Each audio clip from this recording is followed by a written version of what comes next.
अस्सलाम वालेकुम। Welcome to my new video. ये वीडियो बनाई है जी कोर्सेरा की फ्री लर्निंग की तरफ से, जो HEC ने पाकिस्तानी स्टूडेंट्स के लिए, पाकिस्तानी यूनिवर्सिटीज़ के स्टूडेंट्स, फैकल्टी मेंबर्स और स्टाफ के लिए शुरू किया है। बहुत अच्छे किस्म के लाइसेंसेस थे, एक लार्ज नंबर ऑफ लाइसेंस जो कि स्टूडेंट्स ने एक्वायर किए हैं।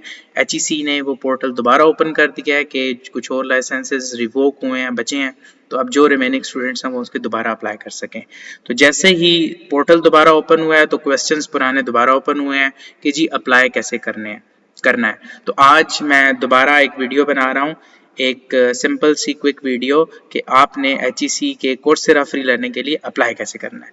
तो सबसे पहले आपने अपने ब्राउज़र में जाके नई इनकॉग्निटो विंडो ओपन करनी है। जैसे मैं क्रोम में यूज़ कर रहा हूँ तो इसके ये 3 डॉट्स को क्लिक करूँगा राइट पे जाके और न्यू इनकॉग्निटो विंडो को क्लिक करूँगा तो ये एक नई विंडो आ जाएगी। इस विंडो में मैंने जाके उस लॉगिन पे जाना है, उस पॉइंट पे जाना है जो कि HEC की तरफ से दिया हुआ है। ये eservices.hec.gov.pk, इस लिंक पे जाऊंगा तो मैंने जो HEC के सर्वर पे पहले अपना अकाउंट बनाया हुआ था वो उसको एक्सेस कर सकता हूँ। ये वो सिचुएशन है जिसमें कि मेरे पास पहले से HEC का अकाउंट बना हुआ है ई सर्विसेज के ऊपर। जैसे ही आपके पास आएगा तो आपके पास आपका NIC नंबर और पासवर्ड मौजूद होगा। मेरे केस में ये पहले से सेव है। जैसे ही आएगा मेरा ये NIC आ गया, उसके बाद मैंने अपना इसके अंदर पासवर्ड डाला और साइन इन कर दिया। आप साइन इन करेंगे तो आपके पास इस तरह का डैशबोर्ड खुला हुआ आएगा। उसमें वेलकम टू HEC सर्विसेज की कोई हेल्पलाइन आएगा। अगर आप इसको देखना चाहते हैं भी कहाँ क्या क्या चीज़ है तो इसको देखते जाएं, अदरवाइज स्किप कर दें, क्योंकि मैं खुद आपको ये बता रहा हूँ तो मैं स्किप करके खुद आपको ये बताऊंगा इसमें। इसमें आप देखिएगा राइट साइड पे 3-4 ऑप्शन है आपके पास। इसमें एक ऑप्शन है अप्लाई फॉर ई कोर्सेज। मेरे केस में ये ऊपर नजर आ रहा है, जरूरी नहीं है कि आपके केस में भी ये सबसे पहले नजर आएगी, चारों में किसी भी ऑप्शन पे जा सकता है। आपने इसे क्लिक करना है। जैसे ही आप क्लिक करेंगे तो आपको इस तरह का एक फॉर्म खुल के नजर आएगा। मैं अभी आपको दिखाता हूँ ये फॉर्म के अंदर ज्यादातर इंफॉर्मेशन आपकी वही है जो आपने डाली हुई है। इन फॉर्म को क्लिक करने से पहले एक पॉप-इन आएगा जिसमें कोर्स की इंस्ट्रक्शंस लिखी हुई हैं। ये बहुत ही इंपॉर्टेंट इंस्ट्रक्शंस हैं, आप इनको तवज्जो से पढ़िएगा। जो लोग इनको तवज्जो से नहीं पढ़ते, बाद में फिर उनका लाइसेंस खत्म हो जाता है तो कहते हैं हमें तो पता ही नहीं था, लेकिन हालांकि इससे पहले वो इसको चेक इन कर चुके होते हैं कि मैं टर्म्स को मान रहा हूँ। आपने चेक बॉक्स करना है इसको कि आपने पढ़ लिया सारा, और आपने बताना है कि आप स्टूडेंट हैं या फैकल्टी स्टाफ या HEC के स्टाफ हैं या मेंबर हैं। तो आपने फैकल्टी स्टाफ को, अगर मैं लेट से क्लिक करता हूँ, स्टूडेंट नहीं हूँ मैं, फैकल्टी का एम्प्लॉय हूँ, किसी डिपार्टमेंट का, यूनिवर्सिटी का या फैकल्टी मेंबर हूँ, तो ये मैं ऑप्शन क्लिक करूँगा और इन सारी टर्म्स को पढ़ के मैं प्रोसीड क्लिक करूँगा। इसमें बाकी सारी भी चीज़ें इंपॉर्टेंट है, लेकिन सबसे ज़्यादा 2-3 रूल्स इंपॉर्टेंट है। सबसे पहला रूल ये कि जैसे ही आप इस फॉर्म को सबमिट करेंगे और आपको अप्रूवल हो जाएगा तो आपको एक लिंक मिलेगा HEC की तरफ से या कोर्सेरा की तरफ से अपने ईमेल पे। उस लिंक को आपने विद इन 15 डेज क्लिक करके कोर्सेरा का अकाउंट ले लेना है। अगर आप नहीं लेंगे तो 15 दिन के बाद वो खत्म हो जाएगा और किसी और को लिंक मिल जाएगा। और दूसरे नंबर के ऊपर जब आपने वो लिंक लेके और इनरोल कर लिया कोर्सेरा के किसी कोर्स को, तो आपने विद इन 30 डेज वो कोर्स कंप्लीट भी करना है।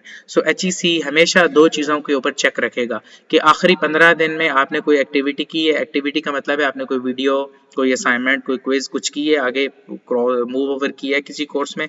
और दूसरा, विद इन 30 डेज आखिरी आपने कोई कोर्स पास किया है कि नहीं। जब तक ये दोनों चीज़ें वैलिड रहेंगी आपके पास लाइसेंस रहेगा, अनटिल के कोर्सेरा और HEC का जो एग्रीमेंट है, जो कि 31 जुलाई फिलहाल हमें बताया जा रहा है, उस तारीख से पहले तक आपके पास लाइसेंस रहेगा और आप कंटिन्यूस लर्निंग कर सकते हैं। ठीक है जी, ये दोनों चीज़ों का ख्याल रखते हुए आप चेक बॉक्स करेंगे और प्रोसीड का बटन, ये जो राइट बॉटम के ऊपर है, इसको क्लिक करेंगे तो आपका पास फॉर्म खुल के आ जाएगा। फॉर्म के अंदर वही इंफॉर्मेशन है जो आपके अकाउंट बनाते हुए HEC के पास थी, लेकिन पहले वाली इंफॉर्मेशन। लेकिन दूसरा पोर्शन है एम्प्लॉयर डिटेल्स वाला।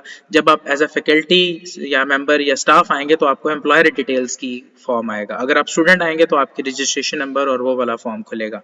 अभी मैंने फैकल्टी स्टाफ वाला ऑप्शन लिया था तो मुझे एम्प्लॉयर की डिटेल्स आई हैं। इसमें आपने किसी और खाने में पहले क्लिक नहीं करना, ना ही इन्फॉर्मेशन देनी है, फिर आपके लिए प्रॉब्लम क्रिएट होगी। सबसे पहले आपने लेफ्ट के ऊपर ये जो सबसे पहला यूनिवर्सिटी का नाम है, इस पे क्लिक करना है और इस पे टाइप इन कुछ नहीं करना, पहले आपके पास पॉप इन आ जाएगा। फिर आप अपनी यूनिवर्सिटी का स्टार्टिंग नाम लिखना है, जैसे मैं कह देता हूँ पाक ऑस्ट्रिया फॉक्सहोचुले, ये मेरी यूनिवर्सिटी है तो ये नीचे आ रही है। इसको जब जैसे ही लिस्ट में मेरा नाम नजर आए तो मैंने इसको सिलेक्ट करना है। सो दोबारा बता दूं, इसके अंदर आपने फुल टाइप करके नहीं लेना, बल्कि आपके पास क्या आएगा, आपके पास ऑप्शन आएगा डिपार्टमेंट का, आपने वो सिलेक्ट करना है।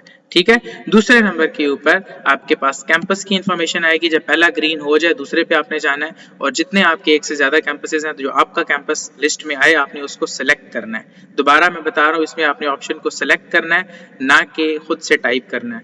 टाइप सिर्फ सर्चिंग के लिए कर सकते हैं, लेकिन फुल टाइप करके आगे नहीं जाना, आपने पोर्शन को, अपने ऑप्शन को सिलेक्ट करना है। सो ये मेरे पास एक ही कैंपस आ रहा है, मैंने इसको सिलेक्ट कर लिया।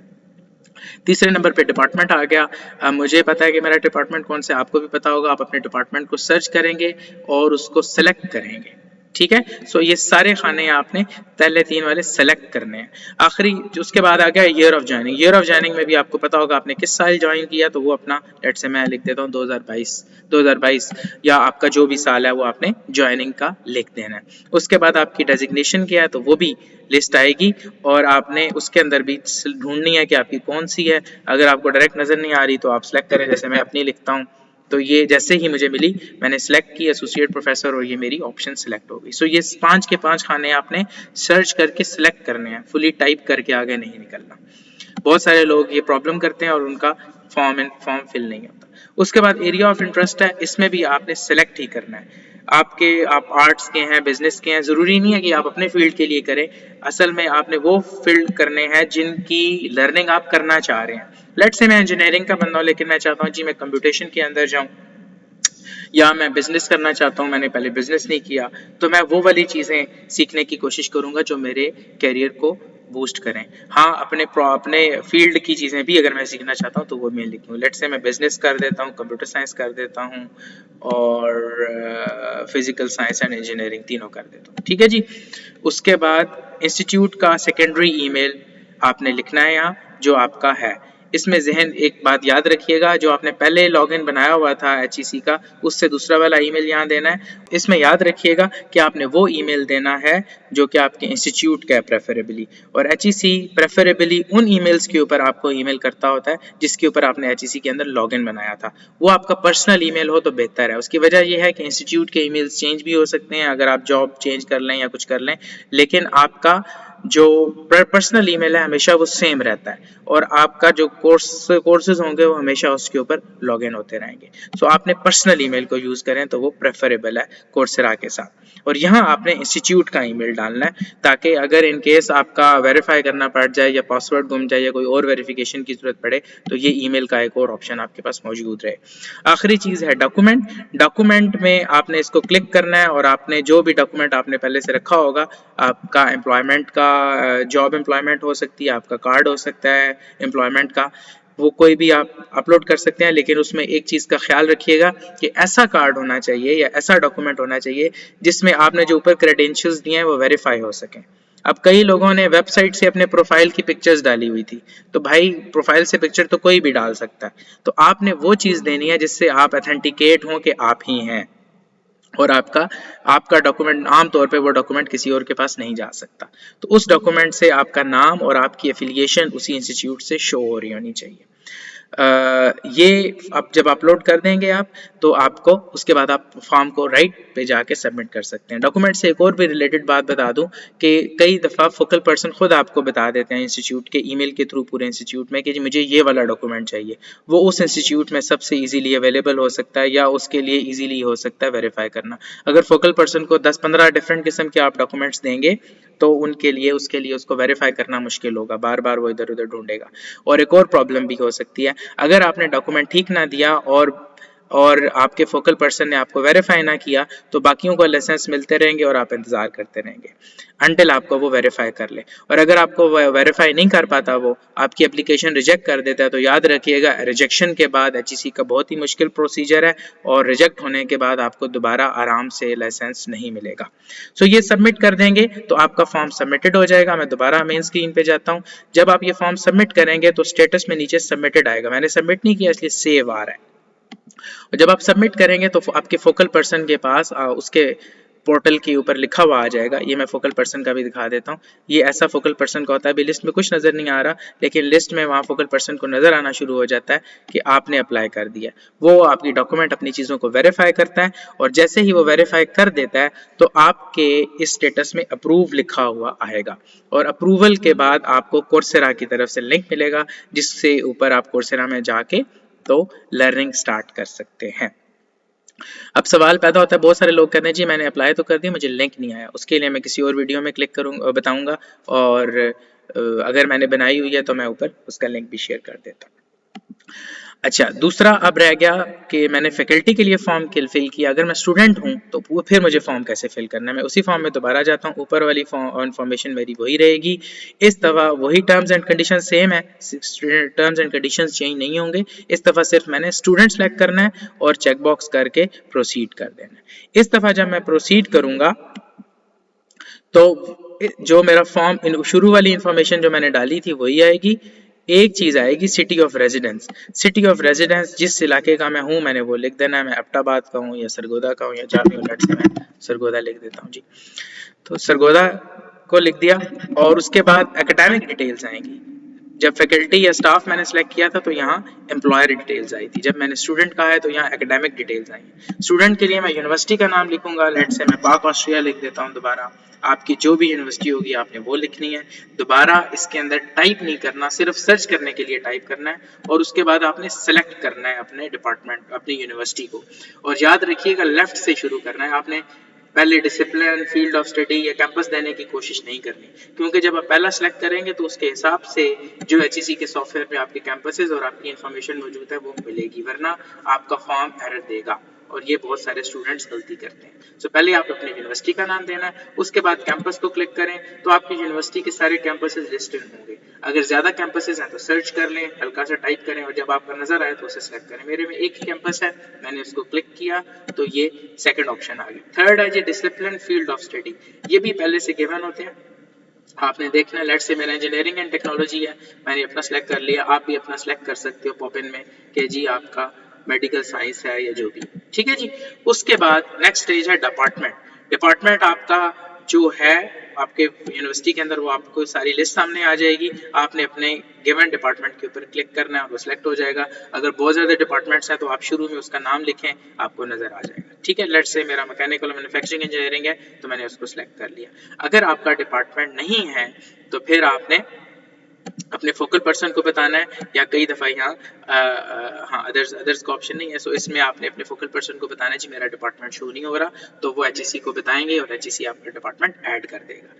ये जो पहले 4 खाने थे ये आपने सर्च करके सिलेक्ट करने थे। अब अगला जो खाना है प्रोग्राम करंटली एनरोल्ड, इसमें आपने खुद से टाइप करना है, इसके अंदर आपके पास ऑप्शन नहीं आएगा, सो इसमें आपने खुद से लिखना है। लेट्स सी मैं लिख देता हूँ बीएससी मैकेनिकल इंजीनियरिंग, राइट। तो ये आपने खुद से टाइप करना है। उसके बाद है जी डिग्री क्वालिफिकेशन लेवल, ये टाइप नहीं करनी, ये फिर सिलेक्ट करनी है। 3 ही ऑप्शन है, बैचलर, एमएस या पीएचडी, जो आपका रेलेवेंट है वो आप डाल दें। लेट से मेरे केस में बैचलर्स है। तो उसके बाद सेमेस्टर के अंदर भी पॉप इन आपके पास आएगी, बहुत सारी चीजें नीचे ड्रॉप डाउन मेन्यू है, इसमें आपके पास 8 किस्म के ऑप्शन है, पहले किस सेमेस्टर में आप, तो वो उसी हिसाब से आप अपना सेमेस्टर लिख लें दीजिएगा। अब याद रखिएगा अगर आपने ऊपर डिग्री क्वालिफिकेशन चेंज की तो ये सेमेस्टर चेंज हो सकता है, इसलिए आपने स्टेप बाय स्टेप चीजों पे नीचे आना है, आगे पीछे नहीं जाना। सेमेस्टर डालने के बाद फिर आप रजिस्ट्रेशन नंबर में आएंगे, ये भी सिलेक्ट नहीं करना आपने, ये टाइप करना है। लेट्स से पाक ऑस्ट्रिया में ऐसे बैच 21, बैचलर्स 21 और आगे फॉल, इस तरह करके एक फॉर्मेट है रजिस्ट्रेशन नंबर का। आपकी यूनिवर्सिटी का जो फॉर्मेट है उसी में आपका रजिस्ट्रेशन नंबर होगा, आपने वो यहाँ डाल देना है। और उसके बाद डेट ऑफ एडमिशन है, डेट ऑफ एडमिशन के लिए ये कैलेंडर का ऑप्शन है, आपने उसमें जाना है और जिस तारीख से आप उस यूनिवर्सिटी में एनरोल हुए हैं उस साल महीने में जाके उस तारीख के ऊपर क्लिक करना है। लेट्स से मैं 1 जनवरी इसमें लिख देता हूँ। आखिरी खाना है जी are you student with disability. HEC prefer करता है डिसेबल स्टूडेंट्स को, अगर आप हैं तो आप यस कर देंगे ईमानदारी से, और नहीं है तो आप नो कर देंगे, और बाद में आपका जो फोकल पर्सन है वो उसको वेरीफाई भी करेगा, ठीक है। अगर आपने गलत किया तो आपकी एप्लीकेशन रिजेक्ट भी हो सकती है। सो आपने ईमानदारी से इसको यस या नो कर देना। मैं इसको नो कर देता हूँ। उसके बाद एरिया ऑफ इंटरेस्ट है। एरिया ऑफ इंटरेस्ट में अगर आप कंप्यूटर साइंस के स्टूडेंट हैं, आप बिजनेस के बारे में सीखना चाहते हैं, आपकी डिग्री में वो कोर्सेज फिलहाल नहीं है, या आप इंजीनियरिंग के स्टूडेंट हैं और आप कंप्यूटर डाटा साइंस सीखना चाहते हैं, तो आप वो क्लिक कर देंगे जो जो आपकी इंटरेस्ट है, जो कि आप कोर्सेरा पे लर्न करना चाह रहे हैं। जरूरी नहीं है कि इसमें आप अपना डिपार्टमेंट का फील्ड लिखें, आप कोई भी फील्ड लिख सकते हैं, क्योंकि नॉर्मली स्टूडेंट्स कोर्सेरा पे वो चीज़ें सीखने की कोशिश करेंगे जिसका उनको आमतौर पे अपनी यूनिवर्सिटी में मौका नहीं मिल रहा। फॉर एग्जांपल, मैं मैकेनिकल इंजीनियरिंग का स्टूडेंट हूँ, मैं एंटरप्रेन्योरशिप में जाना चाहता हूँ, बिजनेस का 1 या 2 कोर्स हैं, ज़्यादा कोर्सेज लेना चाहता हूँ, या मैं IT से या AI के कोर्सेज लेना चाहता हूँ, बैचलर्स में मेरे लिमिटेड ऑप्शंस हैं, तो मैं और ज़्यादा, या देर से आ रहे हैं तो तब भी हो सकता है। हाँ, मैं अपने फील्ड के भी कोर्सेज ले सकता हूँ। लेट्स से मैं मैकेनिकल इंजीनियरिंग का स्टूडेंट हूँ, एक कोर्स है जो 6ठे सेमेस्टर में आना है, मेरी अभी इंटरेस्ट है कि मैं अभी सीख लूँ, तो वो मैं अभी से उसको एनरोल कर सकता हूँ। उसके बाद आखिरी खाना है, सेकेंड लास्ट खाना है इंस्टीट्यूट का या सेकेंडरी ईमेल। जो पहले आपने HEC के अंदर अपना लॉगिन बनाने के लिए ईमेल यूज किया था, उसके ऑपोजिट दूसरा वाला ईमेल आप यहाँ डाल देंगे, सेकेंडरी। और याद रखिएगा, अगर आप अपने पर्सनल ईमेल से, जो मैं पहले भी बता चुका हूँ, पर्सनल ईमेल से अगर आप कोर्सेरा के साथ कनेक्टेड रहेंगे तो वो ज़्यादा मुफीद है, क्योंकि पर्सनल ईमेल इंसान का काम ही चेंज होता है और आपके सर्टिफिकेट्स का उसमें रिकॉर्ड रहेगा। HEC के कोर्सेरा की फ्री लर्निंग के कोर्सेज भी उसमें रहेंगे, आपने अगर कोई पहले कभी किए हैं वो भी उसमें रहेंगे, और अगर ये HEC का प्रोग्राम बंद होने के बाद भी कोर्सेरा के आपको सर्टिफिकेट करते हैं तो वो भी उसी ईमेल के साथ कनेक्टेड रहेंगे। आखिर में है जी डॉक्यूमेंट।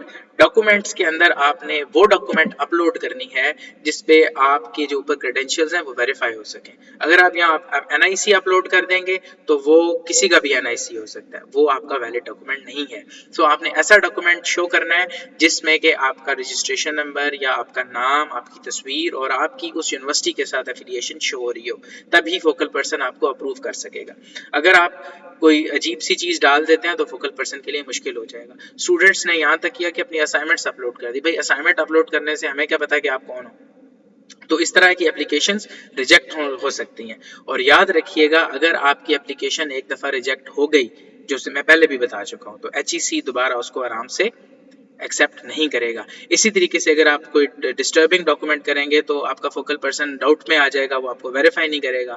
बाकी लोग लाइसेंस लेके घूमते रहेंगे, फिर आप फोकल पर्सन को कहेंगे जी मैंने तो अप्लाई जल्दी कर दिया था, मुझे तो आप लोगों ने लाइसेंस ही नहीं दिया। अंदर में ये नहीं पता कि आपने अपनी असाइनमेंट अपलोड की हुई थी डॉक्यूमेंट की जगह पे। सो हर फोकल पर्सन भी, कई दफ़ा यूनिवर्सिटीज़ में फोकल पर्सन कंफर्टेबल होते हैं तो वो बता भी देते हैं कि ये वाला डॉक्यूमेंट शेयर कर दें। जैसे पाक ऑस्ट्रिया में स्टूडेंट कार्ड जो है वो बहुत वैलिड डॉक्यूमेंट है। आप अपना फ्रंट और रियर स्टूडेंट कार्ड का दोनों को आप पिक्चर लें, उनको इकट्ठा एक इमेज में डालें और वो अपलोड कर दें। वो एक ही इमेज से फोकल पर्सन को मुझे फौरन पता चल जाएगा कि ये स्टूडेंट कौन सा है, इसकी रजिस्ट्रेशन नंबर क्या है, ये किस डिपार्टमेंट का है और पाक ऑस्ट्रिया का स्टूडेंट है। मैं उसको फौरन वेरीफाई कर दूंगा उसका डॉक्यूमेंट अपने रिकॉर्ड में रख के। लेकिन अगर आप कोई भी डिस्टर्बिंग चीज देंगे तो वो वेरीफाई करने में मुश्किल होगी और नुकसान आपका ही होगा। ठीक है जी। सो ये अपलोड करने के बाद अपना डॉक्यूमेंट आप सबमिट करेंगे फॉर्म। जैसे ही फॉर्म सबमिट करेंगे, इसको क्लिक करना है आपने, फॉर्मेट सबमिट करेंगे तो ये जो स्टेटस में सेव्ड आ रहा है इसकी जगह सबमिटेड आ जाएगा। ठीक है। उसके बाद आपने इंतजार करना है, आपका फोकल पर्सन आपकी एप्लीकेशन को अप्रूव करेगा। सो जैसे ही वो अप्रूव करेगा तो आपके यहाँ अप्रूव का बटन आ जाएगा और साथ ही साथ जो आपने ईमेल यूज किया था फॉर्म के अंदर, दोनों ईमेल्स को चेक करते रहिएगा। इवन स्पैम फोल्डर को भी चेक करिएगा। बहुत सारे लोगों को लॉगिन चला जाता है और वो उसको यूज ही नहीं करते, लिंक यूज ही नहीं करते। तो आपको अप्रूवल की ईमेल आएगी। अप्रूवल की ईमेल की थोड़ी देर के बाद, थोड़े दिनों के बाद या थोड़ी देर के बाद आपको कोर्सेरा या HEC की तरफ से डायरेक्ट लिंक मिलेगा जिसमें आपने कोर्सेरा को लॉगिन कर लेना। सो कोर्सेरा को आपने उसी ईमेल से लॉगिन करना है जिस ईमेल पे आपको कोर्सेरा का लिंक आया है। ठीक है। कोई नया अकाउंट बना के उसमें नहीं करना। अगर नया अकाउंट बनाना भी पड़े तो उसी ईमेल को यूज करना है जो कि आपने, जिसके ऊपर आपको ईमेल आई थी। सो इस तरह आपका लर्निंग प्रोसेस स्टार्ट हो जाएगा। आप कोर्स एनरोल करेंगे और अपना काम जारी रखेंगे। याद रखिएगा, दोबारा बता दूं, 15 दिन के अंदर अंदर आपने कोई ना कोई एक्टिविटी करते रहना है और 30 दिन के अंदर कोई ना कोई कोर्स कंप्लीट करना है। सो हर विदिन 30 डेज आपने एक कोर्स कंप्लीट करना है। जैसे ये कोर्स कंप्लीट हुआ, आपका काउंटर फिर स्टार्ट हो गया 1 से। नेक्स्ट 30 डेज फिर आपने कोर्स कंप्लीट करना है। और जैसे ही आप एक्टिविटी करते हैं, कोई वीडियो देखते हैं, कोई असाइनमेंट क्विज सॉल्व करते हैं, तो आपका कोर्सेरा में वो एक्टिविटी काउंट होगी, आपका काउंटडाउन फिर शुरू हो जाएगा। सो 15 दिन के अंदर अंदर आपने वो कंप्लीट करना है। बेहतर यही है कि आप अपनी इंटरेस्ट के अंदर सबसे अच्छा कोर्स जो आपको लगता है वो लें और और उसको फुली रोजाना एक टाइम फिक्स कर लें, उसके ऊपर उसको करते जाएं और उसको कंप्लीट करें। So that was all for today's video. आपको कोई इसमें चीज समझ नहीं आई तो आप कमेंट कर सकते हैं। मैंने और वीडियोस भी बनाता रहूंगा आपको जिस चीज इसके अंदर प्रॉब्लम आ रहा हो। और दैट्स ऑल फॉर टुडे। बहुत शुक्रिया। अल्लाह हाफिज। अस्सलाम वालेकुम।